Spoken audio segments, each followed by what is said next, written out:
Hello दोस्तों, welcome back to current affairs of 21 June. तो चलिए शुरू करते हैं। स्वागत है आप सबका। और ये रहा हमारा पहला टॉपिक।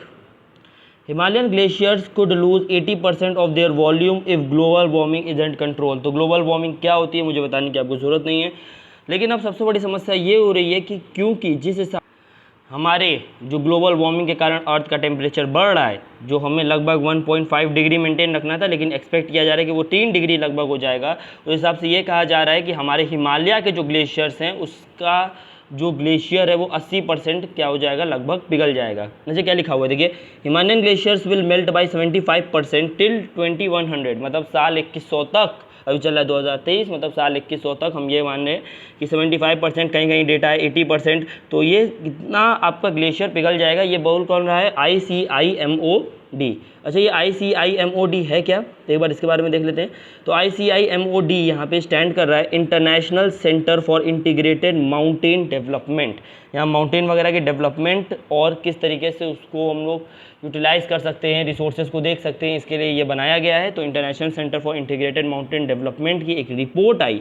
उस रिपोर्ट में ये कहा गया कि जिस हिसाब से ग्लोबल वार्मिंग बढ़ती जा रही है, हम लोग अपनी 75%, लगभग 75 से लेकर 80% जो ग्लेशियर है उसको खो देंगे हिमालय से। कब तक? सन 2100 तक। अच्छा, ये इसके बारे में कुछ बात कर लेते हैं। जो ये ICIMOD यानी international centre for integrated mountain development, ये कहाँ? ये काठमांडू, नेपाल में। इसका फोकस एक होता है कि सस्टेनेबल माउंटेन डेवलपमेंट पे फोकस करता है। अब देखिए यहाँ पे एक एवलांच की कंडीशन दी हुई है।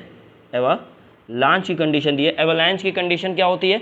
तो बेसिकली एवलांच एक ऐसी कंडीशन है जिस समय जो बर्फ़ है वो क्या हो जाती है, नीचे की तरफ फिसल जाती है। बेसिकली ग्लोबल वार्मिंग की वजह से जो यहाँ पे आइस मेल्ट हो रहा है वो भी एवलांच का एक मेन कारण बनता है। ये देख लेते हैं तो कितने लोग की जान यहाँ खतरे में है, ये काम हो रहा है। तो more than 200 crore people life in danger. बिल्कुल देखिए, ये हमारा पूरा हिमालयन रेंज है। ये देखिए नेपाल, भूटान, ये आप देख रहे हैं इंडिया का पूरा हिस्सा। तो ये हिमालयन रेंज की जब बर्फ़ पिघलेगी तो जाहिर सी बात है सारा वाटर का आउटफ्लो, हैवी आउटफ्लो यहाँ की तरफ बढ़ेगा। तो पाकिस्तान, इंडिया, भूटान, नेपाल, बांग्लादेश कहीं ना कहीं यहाँ पे संकट में आते हुए दिखेंगे और 200 करोड़ से ऊपर लोगों की जान यहाँ खतरे में पड़ती हुई दिखाई देगी।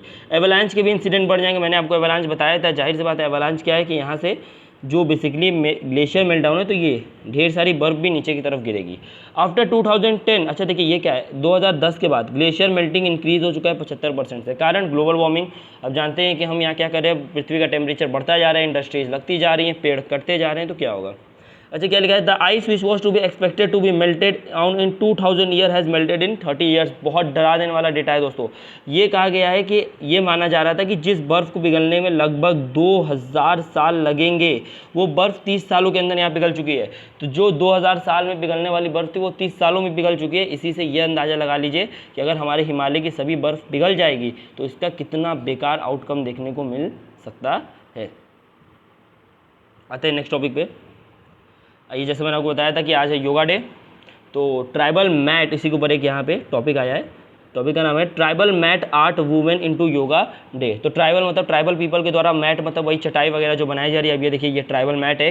तो India is up skilling tribal art skill for tribal people. तो देखिए, ट्राइबल लोगों के द्वारा बनाई गई नेचुरल चीज़ें, जाहिर सी बात है ट्राइबल पीपल होते हैं वो जंगल की चीज़ों का यूज़ करते हैं, वो नेचुरल चीज़ों का जो इस्तेमाल किया जा रहा है, ट्राइबल आर्ट स्किल्स, उसको अप स्किल यानी कि उन लोगों को और बढ़ावा दे रही है हमारी भारत सरकार। वो बोल रही है कि नहीं, जो आप चीज़ें बना रहे हो उसका और प्रोडक्शन कीजिए, हम आपकी हेल्प करेंगे। 39,000 योगा मैट्स को खरीदा गया है। अब देखा जाए, आज today is international yoga day. एक सेकेंड, इंटरनेशनल योगा डे है। और आज का हमारा थीम क्या है ये याद रखिए, 2023 का योगा डे का थीम है योगा फॉर वासुदेव कुटुंबकम। अच्छा देखिए, इसको रेगुलेट बनने का काम कौन करता है? तो यहाँ पे हमारे पास एक बॉडी है, उसका नाम है ट्राइफेड। ट्राइफेड का फुल फॉर्म क्या है?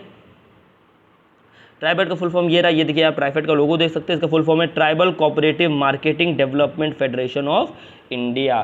फिर से सुन लीजिए, ट्राइफेड का फुल फॉर्म है tribal cooperation marketing development federation of India. ये कब आया? ये 1987 में आया। ये मिनिस्ट्री ऑफ ट्राइबल अफेयर्स में आता है। ये सबसे इजी बात है क्योंकि देखिए, जब पूरा काम ट्राइबल्स के लिए हो रहा है, आदिवासियों के लिए हो रहा है, तो यहाँ पे किसके अंदर आएगा? ट्राइबल अफेयर्स के अंदर आएगा। काम क्या है इनका? ये भैया चेक करेंगे सोशल इकोनॉमिक डेवलपमेंट हो रहा है कि नहीं, ट्राइबल प्रोडक्ट जो लोग बना रहे हैं उसका ठीक से वो ट्रेड कर पा रहे कि नहीं, इंटरनेशनल मार्केट्स में, डोमेस्टिक मार्केट्स में इनके बनाए हुए प्रोडक्ट्स की ठीक से पहचान हो रही है कि नहीं हो रही है, सेलिंग हो रही है कि नहीं हो रही है। ये सारी चीज़ें देखने का काम किसका है? ट्राइफेड का है। ठीक है, छोटी छोटी बातें मैंने आपको यहाँ पे क्लियर करा दी हैं और आई होप आप इस आर्टिकल से सारी चीज़ें समझ गए होंगे। आइए आते हैं नेक्स्ट टॉपिक पे। Nearly 2300 babies adopted in 9 months. तो 9 महीनों के अंदर ये देखा गया है कि 2300 बच्चों को अडॉप्ट किया गया है। देखिए ये किया कैसे द्वारा, यहाँ पे हमारे लिए एक इंपॉर्टेंट लाइन आ गई, done by new adoption rules. New adoption rule क्या है भाई, एक बार ये देख लेते हैं। तो हमारे पास एक रूल है, juvenile justice care and protection of children amendment act of 2021। फिर से देख लेते हैं, एक सेकंड। हाँ, juvenile justice care for and protection of children amendment act of 2021, जिसने रिप्लेस कर दिया किसको, देखिए अमेंडमेंट एक्ट है ना, यहाँ देखना अमेंड हुआ है, तो ये किसको रिप्लेस करके आया है, juvenile justice care of protection है ये, सॉरी मैं इसको सही कर दूंगा। तो juvenile justice and protection of children act 2015। तो 2015 के एक्ट को, सेम एक्ट है बस इसको अमेंड कर दिया गया है। अच्छा, इसमें कहा क्या गया है सिंपल में, this new amendment act give power to the DM for adoption approval. इससे पहले हमें जो एडॉप्शन अप्रूवल था वो कहाँ से लेना पड़ता था, कोर्ट से लेना पड़ता था। कोर्ट में कभी कभी ये होता था कि ये चीज़ें पेंडिंग पड़ जाती थी। अब क्योंकि ये चीज़ें पेंडिंग पड़ गई, तो पेंडिंग पड़ने के कारण जो बेसिकली जो कपल है जो अडॉप्ट करना चाह रहा है बच्चे को, उसको इंतजार करना पड़ता था, उल्टा कोर्ट के ऊपर बर्डन बढ़ता था। तो बेसिकली कोर्ट ने क्या किया यहाँ पे, बोला चलिए ठीक है, डीएम को, डिस्ट्रिक्ट मजिस्ट्रेट को हम ये पावर दे देते कि भैया वो अप्रूव करेगा एडॉप्शन के लिए। यही इस नए रूल का वो है। तो आपको अगर पूछा है तो क्या होगा कि हमारे पास एडॉप्शन रूल थे। पहले एडॉप्शन रूल का नाम था juvenile justice care and protection of children act 2015, उसको रिप्लेस कर दिया गया juvenile justice care and protection of children amendment act of 2021। तो 2021 में ये किया गया है। अच्छा ये देखिए एक और यहाँ पे है हमारे पास क्या, there is a Hindu adoption and maintenance act of 1956, ये भी एडॉप्शन के लिए ही है। तो याद देखिए, एक तो हमारे पास क्या है, juvenile justice care and protection of children amendment act, ये नया वाला, इसको ले रहे हैं अमेंडमेंट एक्ट ऑफ 2021, और एक है आपके पास Hindu adoption and maintenance act of 1956। दोनों इसी के लिए काम करते हैं। कुछ बातें मैं आपको और बता देता हूँ कि गवर्नमेंट रूल है क्या है। गवर्नमेंट कहती है कि कोई भी हिंदू, सिख हो, जैन हो, बुद्धिस्ट हो, तो हिंदू, सिख, जैन, बुद्धिस्ट क्या है, एलिजिबल हैं, लीगलाइज्ड हैं चाइल्ड को अडॉप्ट करने के लिए। हाल ही में ये देखा गया है कि जो चाइल्ड अडॉप्शन का केस है, जिसमें ये देखा गया है कि पेरेंट्स जो हैं वो बहुत हाई हैं और नंबर ऑफ चाइल्ड जिनको अडॉप्ट करना है, जो चाइल्ड अडॉप्टेड है, वो क्या है, काफ़ी कम है। तो यहाँ पे ये देखा गया, यही नहीं ये भी देखा गया है कि कई सारे लोग पहले ही 2-3 साल में 60% यहाँ पे लोग वापस कर देते हैं। तो 60% यहाँ देखा गया जो गर्ल्स हैं, जो गर्ल चाइल्ड अडॉप्ट की गई है उनको वापस कर दिया जा रहा है। 1% यहाँ पे 2% ये केस देखा गया जो डिसेबल पर्सन को, जो डिसेबल्ड बच्चों को जो अडॉप्ट किया है तो उनको वापस कर दिया जा रहा है। ऐसी सारी चीज़ें यहाँ पे देखने को मिल रही हैं। तो मैंने आपको इस आर्टिकल से रिलेटेड सारी चीज़ें कवर करा दी है। आइए आते हैं नेक्स्ट आर्टिकल पे। ये देखिए बहुत ही प्यारा, जय जगन्नाथ। सबसे पहले तो चलिए टॉपिक पढ़ते हैं।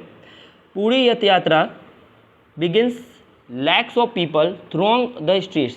तो आप जानते हैं रथ यात्रा चालू हो चुकी है भाई, जगन्नाथ पुरी, आप जानते हैं पुरी उड़ीसा में है और सबसे बेहतरीन ये कह सकते हैं रथ यात्रा मानी जाती है। लाखों लाखों लोग होते हैं, विदेशी भी यहाँ पे आ रहे हैं, पूरा सड़क एकदम खचाखच भरा होता है। आप सुनते हैं कि वो रस्सी पकड़ना होता है, जिनमें रथ को खींचने वाली जो रस्सी होती है, बहुत मुश्किल होता है वहाँ तक पहुँचना। खैर ये देखते हैं। तो अब ये देखिए, सबसे पहले lakhs of people come to Odisha for Rath Yatra. तो रथ यात्रा शुरू हो चुका है, तो उसके लिए क्या है, लाखों लोग आ चुके हैं यहाँ रथ यात्रा का मेला देखने के लिए। इसको चैरियट फेस्टिवल भी कहते हैं। क्यों? क्योंकि यहाँ पे रथों को लेके जाया जाता है, जिसमें कौन कौन होता है, तो जिसमें बेसिकली हमारे भगवान श्री कृष्ण, उनके भाई बालभद्र और उनकी बहन सुभद्रा रहती हैं। तो आप देखिए यहाँ पे आपको 3 रथ दिख रहे होंगे, ये पहला रथ, दूसरा रथ, तीसरा रथ। तो एक में हमारे लॉर्ड जगन्नाथ है, एक में हमारे बालभद्र हैं और एक में हमारी सुभद्रा बहन है।